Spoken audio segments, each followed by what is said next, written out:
Tonight, President Biden is asking Benjamin Netanyahu to strengthen and change his government if there is to be a long-term solution to the war between Israel and Hamas, warning Israel is starting to lose support around the world as images of bombed-out Gaza and thousands killed are broadcast around the world. In tonight's Prime Focus, we take you to the West Bank, where violence between settlers and Palestinians has been spurred on by Israel's far-right government, leaving thousands displaced. Here's our Patrick Reevell.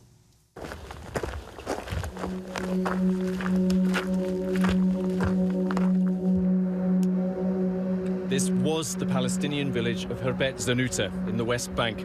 For decades, the area has been under Israeli military occupation. A few weeks ago, its residents fled, leaving their homes abandoned. Until 2 weeks ago, there were about 250 Palestinians living in this village. You can see now it's a ghost town.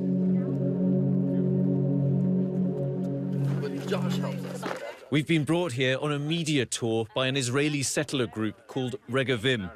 Regavim says its mission is for the, quote, protection of Israel's national lands, including the West Bank.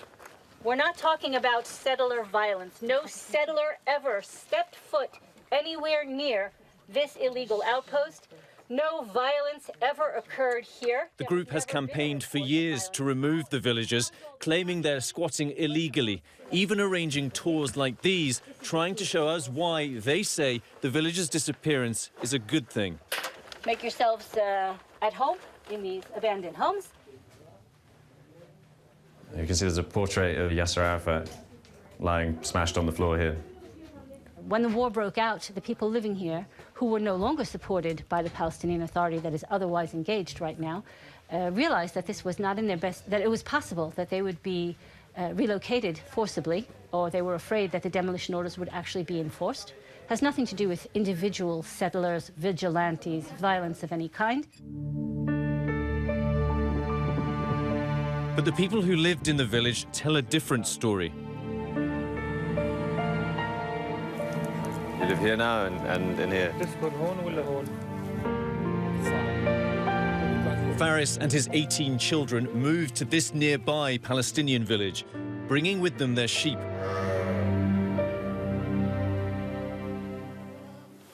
You left Zanuta. Why did you leave Zanuta? احنا تركنا زنوتة غصب عنا. مش بخاطرنا. احنا عشنا هناك. احنا واباتنا وابات اباتنا. نعم 7 أكتوبر انجنوا في الليل ما يناموش هم ما يناموش يسووا لك يعني ويجوك في الليل معهم سووا امي معهم زي الرمح يضرب خزانات المي الميري تبعاتنا هذول تبعات الكهرباء يضربهن يكسرهن. Did the settlers threaten you? قال حتى كمان قال اذا بتخرجوش من هون احنا بنجيكم في الليل نطخوكم. Being completely torched. He shows us photos of the village school, now burned, he says just a few days after we visited. He says his 9-year-old son, Ali, was also beaten. Did they touch you? Did they hit you?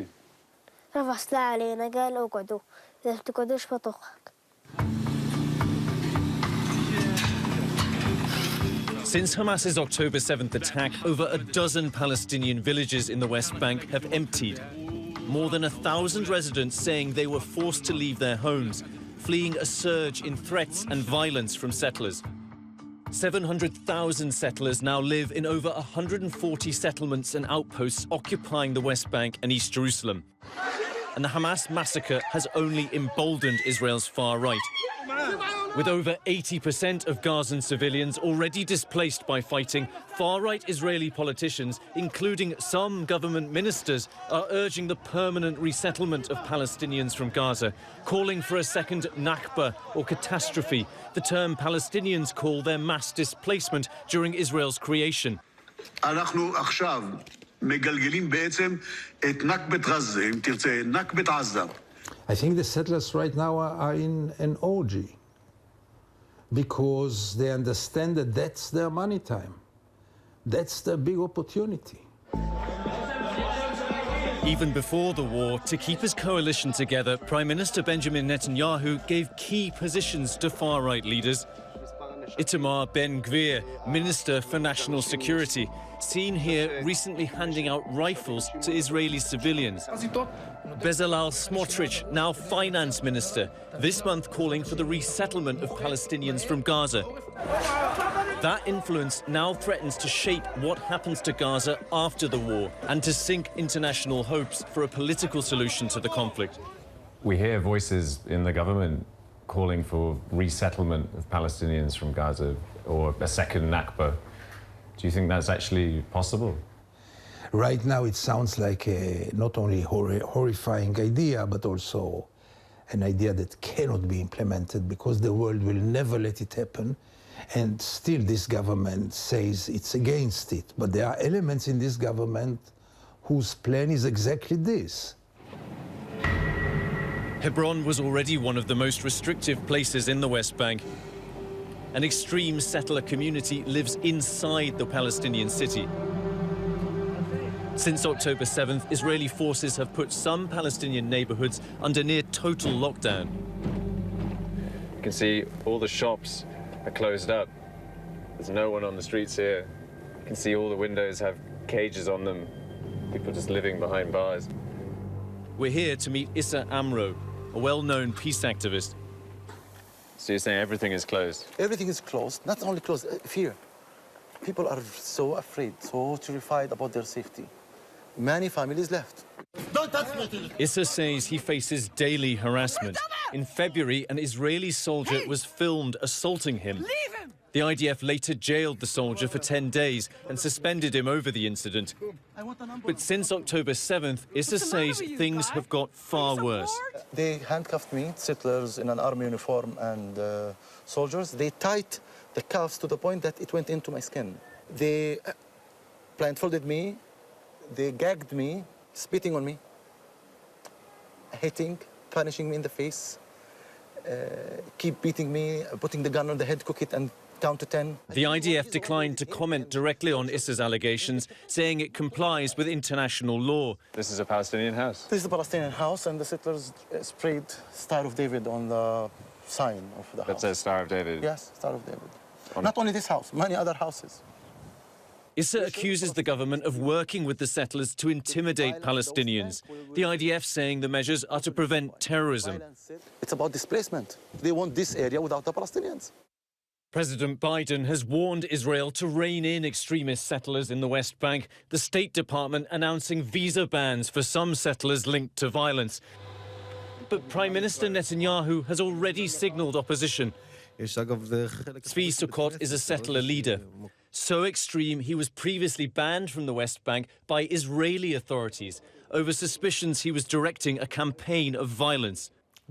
But after October 7th, Netanyahu appointed him chairman of a parliamentary committee overseeing the West Bank. We hear now from some officials saying things like all the Palestinians should leave Gaza. Do you agree with that? ובתוך המקום הזה צריך לזכור שעזה היום היא מקום שלא טוב לחיות בו, לא כדאי לחיות בו. אני לא ממליץ לאף. What about after the war? Do you see Palestinians still living in Gaza? לי אין בעיה שיגור פלסטינים בעזה. אני חושב שהם, הרבה מהם ירצו ללכת. Netanyahu has distanced himself from such positions, but with a more aggressive settlement policy than ever, the possibility of a Palestinian state is remote. Faris and his family now trying to rebuild their lives. يعني انت شايف طلع كل بضاعتنا كلها مرميه برا طلع كيف الوضع يعني كيف يعني بتشوف انت بنفسك كيف بتشوف كيف. In this conflict, hope seems without a home.